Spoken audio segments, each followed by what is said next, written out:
Hello students, welcome to your YouTube channel JBC. और आज हम लोग विद्युत रासायनिक श्रेणी पढ़ेंगे। ठीक है, तो चलिए देखते हैं इसकी जो परिभाषा है। सबसे पहले उसको देख लेते हैं। विभिन्न तत्वों को उनके मानक अपचयन विभव। देखिए, परिभाषा को पढ़ने के लिए हम इसीलिए कहे कि मानक अपचयन विभव। ठीक है, मानक अपचयन विभव क्या होता है इसके बारे में मैं पहले ही बता चुका हूँ। ठीक है, मानक अपचयन विभव के किससे इंडिकेट करते हैं? ई नॉट रेड से, ई नॉट रेड से। ठीक है, आप यहाँ देखिए, कोई भी सीरीज होती है वो दो तरीके से होती है, एक बढ़ते हुए क्रम में होती है, एक घटते हुए क्रम में होती है। ठीक है, ये दोनों स्थितियाँ आपको हमेशा मिलेंगी, लेकिन ज़्यादा पॉपुलर क्या है? बढ़ते हुए क्रम में। ये आपके बुक में मिल जाए, अभी जनरली कुछ बुक में आ रहा है, घटते हुए क्रम में भी आ रहा है अब। ठीक है, तो उसको ज़्यादा ध्यान नहीं दीजिएगा, बस आप ये जानिए परिभाषा कोई भी कर सकते हैं। तो विभिन्न तत्वों को उनके मानक अपचयन विभव के बढ़ते हुए क्रम में व्यवस्थित करने पर जो श्रेणी प्राप्त होती है उसको विद्युत रासायनिक श्रेणी कहते हैं। ठीक है, ये क्या होता है? ई नॉट रेड। अपचयन कब होता है? जबकि कोई तत्व क्या करता है? इलेक्ट्रॉन ग्रहण करता है। और जब मानक परिस्थितियों में, यानी मानक क्या हो जाएगा? इलेक्ट्रॉन पर ग्रहण कर रहा है, किस पर? एसटीपी पर, standard top temperature and pressure कितना हो जाएगा? टेम्परेचर होगा आपका 298 केल्विन या 25 डिग्री सेल्सियस। उसके बाद क्या हो जाएगा? 1 मोलर सांद्रता हो जाएगी और 1 एटीएम या बार जो है प्रेशर हो जाएगा। तो ये कंडीशन रहेंगे तो आपका क्या कहते हैं? इलेक्ट्रॉन ग्रहण करेगा तो उसको क्या कहेंगे? मानक अपचयन विभव। तो मानक अपचयन विभव के बढ़ते क्रम में व्यवस्थित जब करेंगे तो एक श्रेणी प्राप्त होती है, यानी तत्वों की, धातुओं की नहीं, सभी जो तत्व हैं उनकी श्रेणी प्राप्त होती है। उस श्रेणी को क्या कहते हैं? विद्युत रासायनिक श्रेणी। अब देखिए, विद्युत रासायनिक श्रेणी की ज़रूरत क्यों पड़ती है?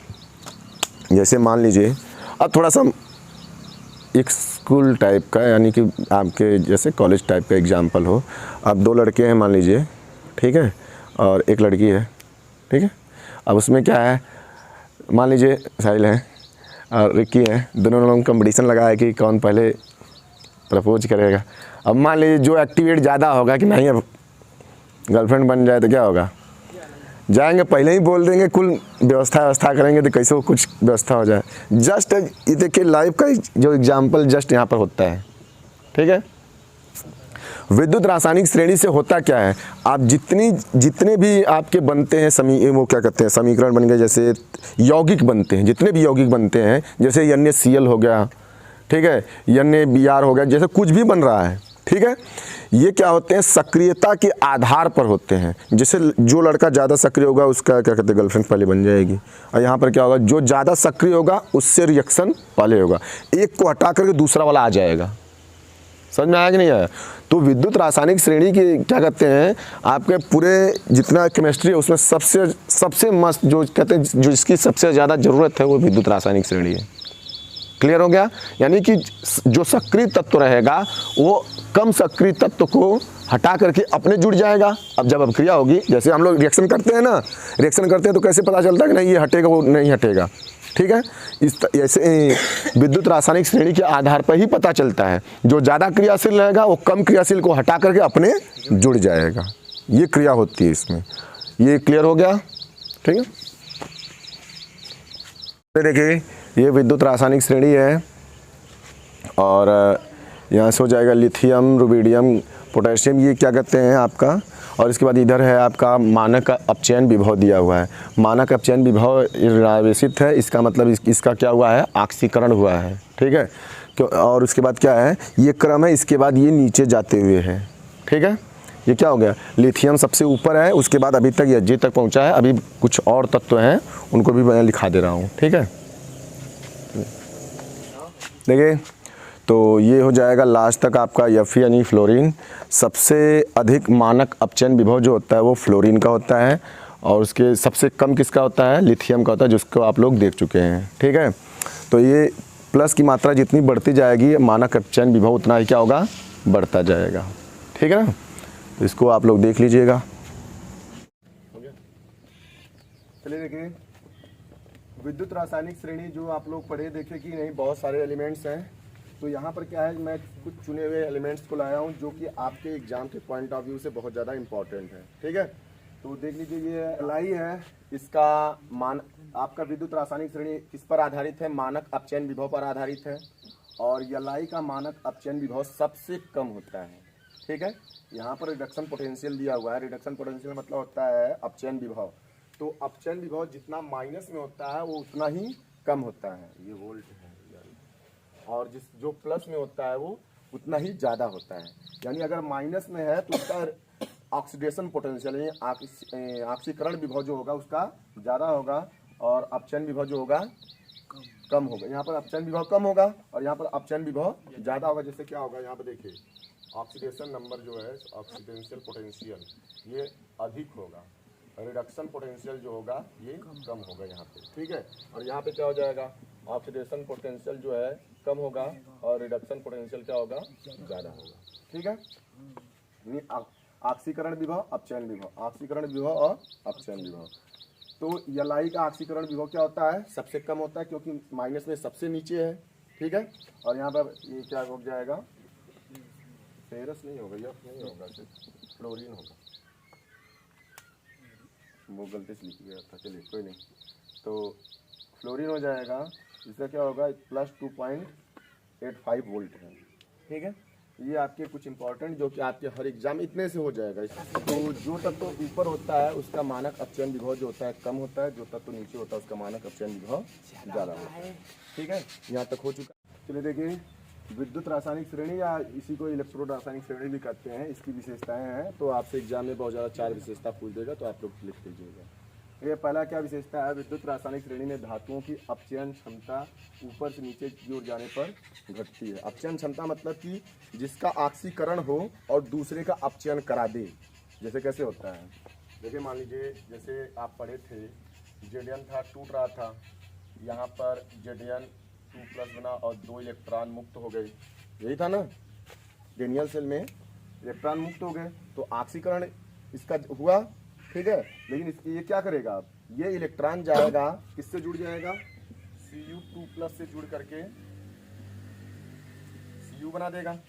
तो यहाँ पर तो ऑक्सीकरण हो रहा है, जिसका ऑक्सीकरण होता है वो दूसरे का अपचयन करने की क्षमता रखता है और जिसका अपचयन होता है वो दूसरे का ऑक्सीकरण करने की क्षमता। ये हमेशा उल्टा होता, जानते हैं ना, जिसका अपचयन होगा वो दूसरे का ऑक्सीकरण कराएगा और जिसका ऑक्सीकरण होगा वो दूसरे का अपचयन कराएगा। तो वही चीज़ है। तो विद्युत रासायनिक श्रेणी में धातुओं की अपचयन क्षमता नीचे की ओर जाने पे कम होती है। जैसे लिथियम हो गया, या लाई जो सबसे ऊपर है, ठीक है, उसकी अपचयन क्षमता जो है क्या है, कम है, सॉरी अपचयन करने की क्षमता जो है ज़्यादा है, और नीचे जैसे जैसे जाएंगे अपचयन करने की क्षमता क्या होगी, कम होती जाएगी। अपचयन उसका ज़्यादा होगा, नीचे वाले का अपचयन ज़्यादा होगा, लेकिन दूसरे का अपचयन कराने की जो क्षमता होगी वो घटता जाएगा। क्लियर है। नेक्स्ट है, श्रेणी में ऊपर से नीचे की ओर जाने पर धातुओं का धन विद्युतीय लक्षण कम होता जाता है। जैसे देखिए लिथियम हो गया, लिथियम के अंतिम कक्षक में 1 इलेक्ट्रॉन होता है, ठीक होता है ना, हाइड्रोजन, हीलियम, लिथियम। ठीक है, लिथियम में क्या है, अब 1 इलेक्ट्रॉन अंतिम कक्षक में है, क्या करेगा, आराम से छोड़ देगा, त्याग देगा। और जब छोड़ेगा तो धन क्या करते हैं, जब छोड़ देता तो क्या होता है, इस पर प्लस चार्ज आ जाता है। ठीक है, सोडियम है, उसके अंतिम कक्षक में 1 इलेक्ट्रॉन है, ये क्या करेगा, 1 इलेक्ट्रॉन मुक्त कर देगा। ठीक है, तो ये जो है इलेक्ट्रॉन डोनेट करने के बाद कोई भी तत्व जो है वो धनायन बनाता है। ठीक है, ये जो क्रिया क्षमता है इनकी क्या होता है, ऊपर से नीचे जाने पे क्या हो जाएगा, कम होता जाता है। ठीक है, जैसे ऊपर से नीचे जाएंगे कक्षकों की संख्या बढ़ेगी, भाई कक्षकों की संख्या बढ़ती जाएगी नहीं बढ़ती जाएगी। ठीक है, जब बढ़ती जाएगी तो इलेक्ट्रॉन डोनेट कम करेगा। ठीक है, इससे क्या होगा, धन विद्युतीय लक्षण कम हो जाता है। और ऋण, जब एक चीज़ कम हो, धन और ऋण क्या होते हैं, एक दूसरे के विपरीत होते हैं, एक बढ़ेगा तो क्या होगा, दूसरा वाला कम हो जाएगा। ठीक है, और तीसरा क्या है, श्रेणी में ऊपर से नीचे की ओर जाने पदार्थों की ऑक्सीकरण संख्या, यही सब क्या है, यही बताएं, पहले वाले में बता दी। ऑक्सीकरण क्षमता जो है बढ़ती जाती है, अपचयन जो होता है अपचायक क्रियाशीलता बढ़ती जाती है। चलिए देखिए, इसका पहला अनुप्रयोग जो है, गैल्वेनी सेल का EMF ज्ञात करना, इलेक्ट्रोमोटिव फोर्स। इलेक्ट्रोमोटिव फोर्स मतलब होता है विद्युत वाहक बल।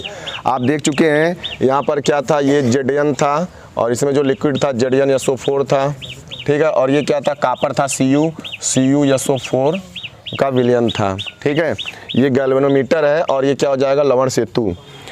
इस साइड से क्या था, इलेक्ट्रॉन जो मुक्त हो रहे थे वो इधर जा रहे थे। ठीक है, और यहाँ पर अभिक्रिया करके कॉपर को इकट्ठा कर रहे थे। ठीक है, अब हुआ क्या, इस साइड को कहते हैं एनोड।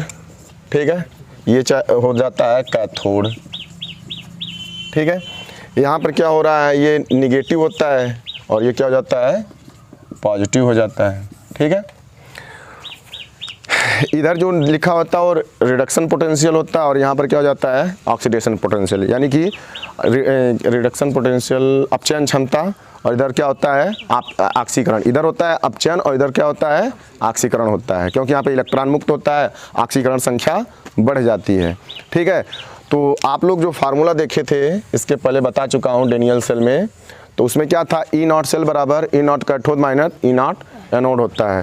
यहाँ पे क्या लिखा जाता है, रिडक्शन पोटेंशियल लिखा जाता है, यहाँ पर भी रिडक्शन पोटेंशियल लिखा जाता है। ठीक है, अब जैसा कि आप लोग डेनियल सेल में देखे थे, डेनियल सेल में क्या था, ई नॉट जेडन 2 प्लस और जेडन क्या था, -0.76। ठीक है, और उसके बाद क्या था, ई नॉट Cu2 प्लस और Cu क्या था, इसका मान था 0.34। ठीक है, वोल्ट, इतना मान था। अब इस मान को यहाँ पर पुट करने के बाद क्या निकल जाएगा इसका, यानी कि ये जो गैल्वेनोमीटर होता है इन दोनों के बीच के अंतर को बताता है कितनी विद्युत धारा प्रवाहित हो रही है। तो क्या हो जाएगा, मान रख दीजिए इसमें ई नॉट सेल बराबर क्या हो जाएगा, कैथोड पर क्या है आपका, कॉपर है, तो सबसे पहले कॉपर का लिखा जाएगा 0.34 माइनस, और उसके बाद एनोड पे क्या है, सॉरी जिंक है, एनोड पे क्या है, जिंक है, तो यहाँ पर जिंक का लिखा जाएगा -0.76, जो कर दीजिए, हटा दीजिए 0.34 प्लस 0.76 बराबर क्या हो जाएगा, 0.711।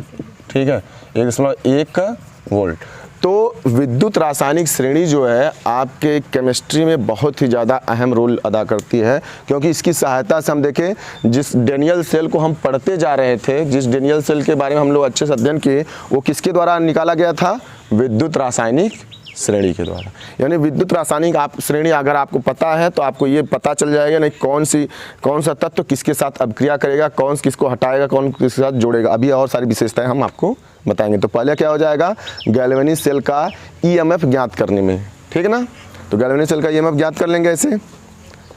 ठीक है, देखिए विद्युत रासायनिक श्रेणी के द्वारा कैथोड था एनोड का भी अनुमान लगाया जा सकता है। देखिए जैसे क्या होगा, किसी सेल, उसको छोड़िए पहले देख लेते हैं, जो भी तत्व ऊपर रहेगा, मान लीजिए आप दो तत्व कोई ए लिए हैं और दूसरा तत्व है बी, दो तत्व हैं, अगर ए तत्व ऊपर है तो ये क्या करेगा, ए जो है एनोड का काम करेगा, और बी तत्व अगर नीचे है तो बी क्या करेगा, कैथोड का काम करेगा। ठीक है, ये हमेशा क्लियर रखिएगा कि विद्युत रासायनिक श्रेणी में जो भी तत्व ऊपर रहेगा वो हमेशा एनोड रहेगा, जो भी और जो क्या कहते हैं नीचे रहेगा वो कैथोड रहेगा। जैसे आप श्रेणी में देखेंगे तो जेडन ऊपर मिलेगा और कॉपर जो है नीचे मिलेगा, ये हमेशा के लिए फिक्स रहेगा। ठीक है ना, तो चलिए पढ़ लेते हैं इसको, देखते हैं क्या किसी सेल के इलेक्ट्रोडों के अपचयन विभव के मान से कैथोड और एनोड का निर्धारण किया जा सकता है। कम अपचयन विभव वाला इलेक्ट्रोड एनोड तथा अधिक अपचयन विभव वाला कैथोड होगा। जैसे जो एनोड रहेगा ऊपर रहेगा, अपचयन विभव कम रहेगा, उसकी क्षमता जो है कम रहेगी, और जो नीचे रहेगा उसका विभव जो रहेगा ज़्यादा रहेगा, यानी जितना माइनस हो जाएगा अपचयन विभव उसका उतना कम होता जाएगा, और जो जितना प्लस होगा उसका अपचयन विभव उतना बढ़ता जाएगा। ठीक है, तो ये हो जाएगा। तीसरा जो गुण है तत्वों की सक्रियता या उनका विस्थापन, तो होता क्या, देखिए कम अपचयन विभव वाला जो तत्व होता है वो अधिक क्रियाशील होता है। कम अपचयन विभव वाला कौन सा होगा, जो सबसे ऊपर है, जितना ऊपर होते जाएंगे उसकी क्रियाशीलता उतनी घटती जाएगी। अधिक क्रियाशील वाले तत्व उनके क्या कहते हैं, उससे कम क्रियाशील वाले तत्वों को विलयन में विस्थापित कर देते हैं। ठीक है, जैसा कि जिंक जो है कॉपर को विस्थापित कर देता है, पोटेशियम जो है सोडियम को विस्थापित कर देगा। क्यों कर देगा, क्योंकि जिंक ऊपर है, कॉपर नीचे है, पोटेशियम ऊपर है, सोडियम नीचे है, इसकी क्रियाशीलता ज़्यादा होगी, इसकी क्रियाशीलता कम होगी। एक चीज़ और जान जाइए, सक्रियता का क्रम, सक्रियता का क्रम, सक्रियता का क्रम किसके लिए? धातु और अधातु के लिए, ठीक है, धातु और अधातु के लिए, धातु और देखिए सक्रियता का क्रम क्या होता है? दो तत्व होते हैं, एक धातु होता है, एक अधातु होता है, ठीक है। अधातु तत्व कम होते हैं, जैसे आई हो जाएगा आयोडीन, ब्रोमीन, क्लोरीन, ठीक है, और फ्लोरीन, ये सब क्या हो जाएंगे? अधातु तत्व हो जाएंगे। तो सक्रियता का क्रम जो होता है, धातुओं में ऊपर जो स्थित धातु होते हैं वो अधिक क्रियाशील होते हैं, अधिक सक्रिय होते हैं। जैसा कि देखते थे लिथियम था सबसे ज़्यादा क्रियाशील था। लेकिन अधातुओं में जो होता है इसका, जैसे कि धातु क्या होते हैं? इलेक्ट्रॉन डोनर होते हैं, अधातु क्या होते हैं? रिसीवर होते हैं, ठीक है। तो इसी कारण क्या होता है, धातु के जो ऊपर वाले तत्व होते हैं अधिक क्रियाशील होते हैं, नीचे वाले कम क्रियाशील होते हैं। यहाँ पर क्या होता है, ऊपर वाले क्या करते हैं? जल्दी रिसीव नहीं कर पाते, तो ऊपर क्या रहेगा? कम क्रियाशील रहेंगे, और नीचे क्या रहेगा? ज़्यादा क्रियाशील रहेंगे। ये दोनों एक दूसरे के अपोजिट हो जाएंगे। बड़ा बॉल का मतलब होता है अधिक क्रियाशील, छोटे बॉल का मतलब हो जाएगा कम क्रियाशील है, ठीक है। कर लीजिए, मान लीजिए कोई AB तत्व है और इसमें C है, ठीक है, C को मिलाया गया। C जो है B से ज़्यादा क्रियाशील है, तो क्या करेगा? AC रिएक्शन कर लेंगे और B को दो पड़ाका मार के भगा देंगे, ठीक है। जैसे आप लोग इसका उदाहरण ले सकते हैं कि मान लीजिए दो है आपके CuSO4 प्लस Zn और ZnSO4 प्लस Cu, एक ये हो गया, और CuSO4 प्लस ZnSO4 करिए, ZnSO4 Cu और CuSO4 प्लस Zn। अब आपके एग्जाम में आएगा क्वेश्चन, एक ही आएगा, जैसे दोनों से एक दे सकता है और देगा, कहेगा क्या कि क्या यह क्रिया संभव है? डायरेक्ट क्वेश्चन देगा। मान लीजिए ये रिएक्शन दे दिया या ये रिएक्शन दे दिया, दोनों से एक रिएक्शन आपके एग्जाम में दे देगा, कहेगा कि क्या यह क्रिया संभव है। तब आप देखेंगे नहीं विद्युत रासायनिक श्रेणी में कौन सा तत्व ऊपर है, क्योंकि जो ऊपर रहेगा वो ज़्यादा क्रियाशील रहेगा। आप जानते हैं Cu की तुलना में Zn जो है ज़्यादा क्रियाशील है और Cu क्या है? कम क्रियाशील है। तो ये वाला रिएक्शन तो हो जाएगा आपका, ये रिएक्शन हो जाएगा। और नीचे वाला रिएक्शन देखिए, Zn जो ज़्यादा सक्रिय है तो क्या करेगा? रिएक्शन होने देगा? नहीं होने देगा, खुद हटेगा नहीं, उसको आने नहीं देगा, तो ये वाली क्रिया नहीं होगी। अगर एग्जाम में आ जाएगा ये वाला रिएक्शन तो आप होश में रहिएगा, याद रखिएगा कि Zn नहीं हटेगा, Cu क्या करेगा? Cu को Zn हटा देगा, लेकिन Cu Zn को नहीं हटा सकता। क्यों? विद्युत रासायनिक श्रेणी में Cu नीचे है, Zn ऊपर है। क्लियर हो गया?